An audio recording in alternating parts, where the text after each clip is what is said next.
So there's a possibility this girl ran away a total of 4 times before she ended up in David's Tesla.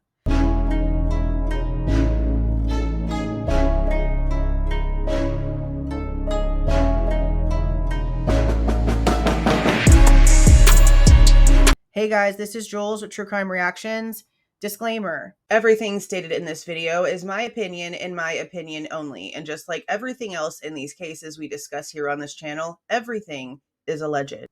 Okay, so I posted this video early this morning. I've been following this case over on Twitter for about 2 weeks now. This guy's name is David. He is a 20-year-old who started off as a Fortnite streamer and turned into what seemed to be a pretty successful musician.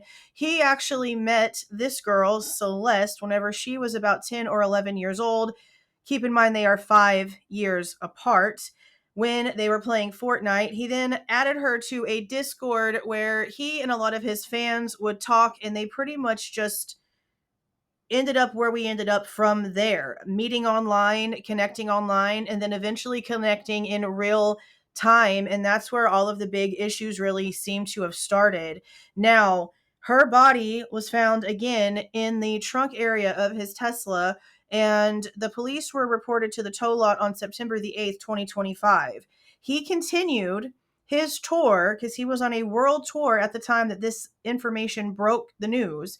He continued his tour up until around September the 17th, whenever they actually publicly named her, because all of a sudden the internet was flooded with all of the proof of their connections going back for years, from conversations, anything on different websites, photos and comments they were tagging each other in, conversations, photos together, videos, live streams together, you name it, the evidence and the proof was out there. On top of the fact that people in the Discord and in his fandom seemed to have not only known that she was underage, but they also knew her full name and that she had been reported missing. Yet we still ended up where we ended up. It's absolutely insane.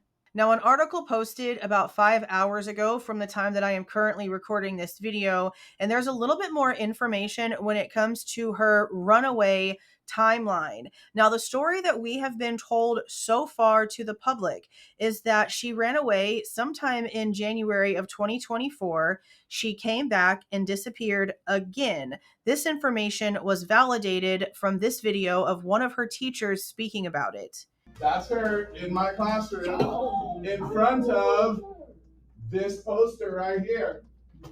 Okay, hold up. I got another one because I got a picture on TMZ of this other kid exchanging stuff with the rapper who we alleged did this stuff. He's also in my classroom. She's been missing since I taught her. So when I taught her, she met this dude on social media. He was a rapper in LA. He came and got her. She ran away from home. She was gone for like a month. The cops found her in Hollywood, brought her back to our school. She came back to our school, kind of told people this story. She disappeared again in May of that year, May of 2024. That's when her friends told me what happened, that it was this rapper, that they were like blackmailing him, all of this stuff. And then I found out yesterday that she's now dead in that rapper's car, cut into pieces. You want to know how they met? I feel like I just said it. Social media. Now, the missing persons poster has her missing in April of 2024. We're getting a lot of different information, and it turns out it could have been a total of 4 or more times that Celeste actually ran away from home before what ended up happening to her. It says here that last February, so February 2024, missing persons posters blanketed the quiet residential street where Celeste Rivas lived with her family. It was one of the first times neighbors recall seeing the girl's face on a poster, but it wouldn't be the last time she was reported missing. The teen was reported missing on Valentine's Day 2024 when she was 13. The Riverside County Sheriff's Department confirmed Rivas was reported missing last year, but did not provide any additional information about the case and referred all questions to the LAPD. So now we do hear some different information because we heard from the teacher it was around January and she went missing around May. Now, obviously, he's just a teacher. He's not someone too close to her. So for him to have the dates a little mixed up is not a big deal. But to have the correct timeline so that the facts are straightened out here is the entire point of this. So we're going to go ahead and continue into this, and just keep in mind that this is now official information from the police department and the family themselves about Valentine's Day, and that we also have a missing persons poster with an early April 2024 date on it, meaning sometime between Valentine's Day and the beginning of April, she was back home and disappeared again, and that is exactly what the teacher stated. It then gives us another date. It says just after 7 a.m. on March 19th, 2024, a young girl walked down the street in a dark sweater and light pants, according to surveillance footage from Del Lago Spirits, which is in her neighborhood. Rivas family asked store owner Eli Natif for the footage. He sent it to them, confident the girl in the video was Celeste Rivas.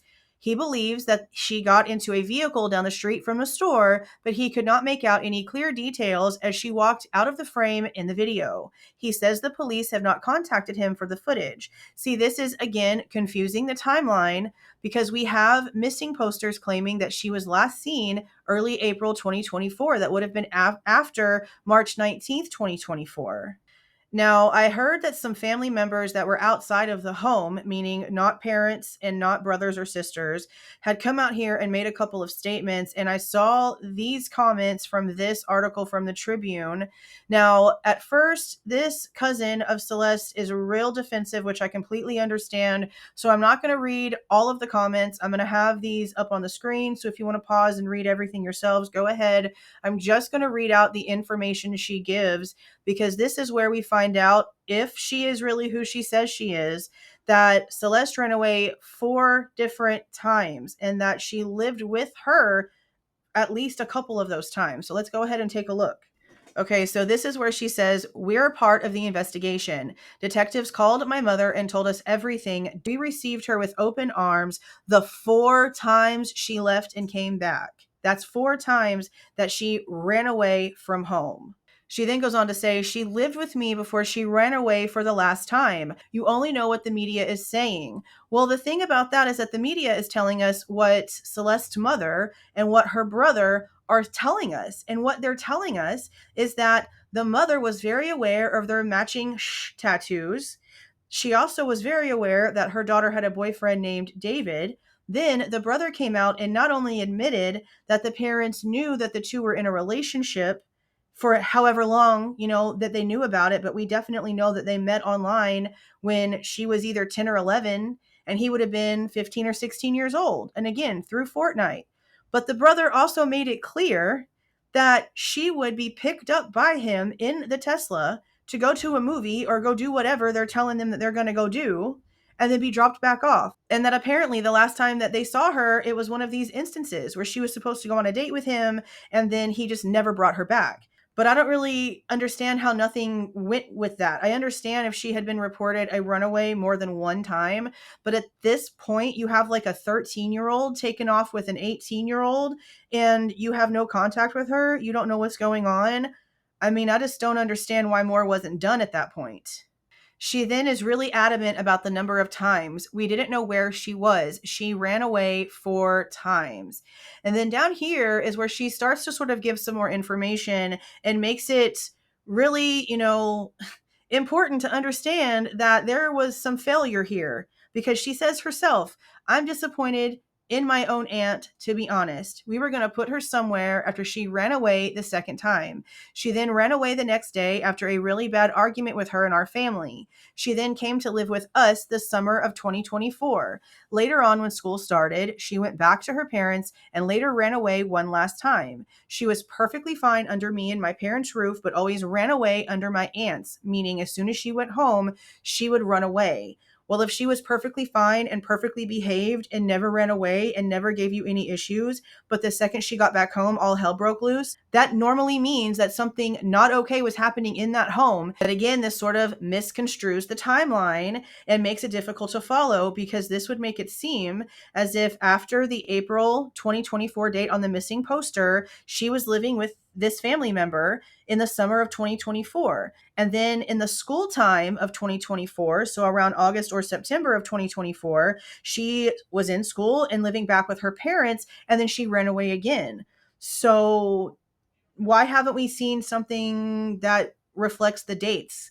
because that's a whole lot later on down the timeline than April of 2024. And you also have to remember this comment that we ended up finding coming from Discord from back in August of 2024, where David apparently needs some sort of inspiration on songs to drop, and someone literally comments to drop the one about the missing girl, Celeste Rivas Hernandez. I mean, they know her whole name and that she's missing. That's absolutely insane, and it's just there for the entire public to see.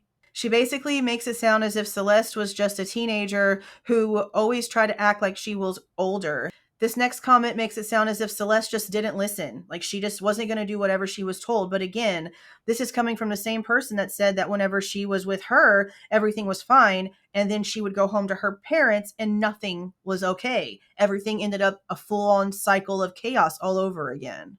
She then says that the detectives came to their house. This was the day before this was posted, and they didn't tell them anything about how she died or any other details, which is something that we're still waiting on, because remember, they're telling us that she was found dismembered, that not all of her was found, that she was wrapped up in some sort of plastic, and that she was in a really deep decomposition. So we don't have any sort of timeline or anything yet. So again, I feel like there's probably something deeper here that was going on at her parents' house that opened such a young girl up to this kind of thing. Because again, she would have been 10, he would have been 15. She would have been 11, he would have been 16. There is a lot of issues here. A lot of issues here. And we've gone through a lot of the connections in this video right here. If you missed it, I'll have a link for it down in the description box. But for right now, I want to know what you guys are thinking about this newest information. We don't really have a clear timeline on when she ran away last or when she was actually last seen. Because again, the dates that we're getting from this So Safe family member, they go past this April 2024, last time she was seen deadline. And now we're hearing maybe 4 whole times. There's just a lot here, and I really hope that it gets cleared up really soon, because we had these really messed up timelines in the Idaho 4 case, and it just caused nothing but horrible distractions and a lot of chaos. So I'm really hoping that we hear directly from the police really soon. But one thing that I do want to go ahead and leave this video with is, if we go back to the previous article we were going over, apparently now David has gotten an attorney, which I honestly would completely understand at this point. But if he was going to try to play it safe, you'd think that he would have done this instantly, as soon as it was found to be his Tesla, because this was such a crazy situation. But to do it so late in the game, I don't really know what to think about that, honestly. There's so many twists and turns and different sides to what could possibly be going on here. Again, I just want to know what you guys are thinking about this down in the comments. This case definitely has my attention. I'm constantly looking for updates. Are you feeling the same way? Because I, again, didn't even know who this guy was. But this is an insane story, and I really just hope that we get to the truth here real soon. But again, let me know what you guys are thinking down in the comments. If you like the way that I present this information and give my opinion, please don't forget to leave a like on the way out. Subscribe to the channel if you have not subscribed already. And please don't forget to make sure that that notification bell is set to all, so you don't miss any of my rants, reviews, reactions, updates, or deep dives. See y'all.